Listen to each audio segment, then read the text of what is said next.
අයිබෝන් කියලා පිළිගන්නවා සියලු දෙනාම. අද අපි බලමු ඔයාගේ ෆෝන් එක කවුරු හරි හැක් කරලා තියෙනවා නම් අපිට බලා ගන්න පුළුවන් සුපිරි ක්‍රමයක් ගැන. තාමත් ඔයාලා SL වීඩියෝ subscribe කරලා නැත්නම් දැන් subscribe කරලා අපිත් එක්ක එකතු වෙන්න. අපි එහෙනම් යමු වීඩියෝ එකට.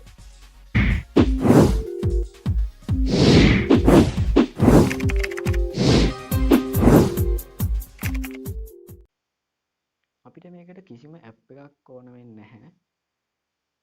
මේකට ඕන වෙන්නේ පුංචි කෝඩ් එකක්. ඔයා ඩයල් පෑඩ් එකේ මෙන්න මේ විදිහට තරුවයි #21යි මේ විදිහට ඩයල් කරලා ඔයාලට බලා ගන්න ඕන සිම් එකේ මේ විදිහට කෝල් එකක් ගන්න. ඔක්කොම මගේ not forward තියෙන. ඔයාලගේ මෙතන එකක් හරි forward තියෙනවා නම් ඒ කියන්නේ ඒ data කවුරු හරි hack කරලා use කරනවා කියන්නේ. මේ විදිහට තමයි කවුරු ඔයාගේ ෆෝන් එක hack කරලාද කියලා බලාගන්න.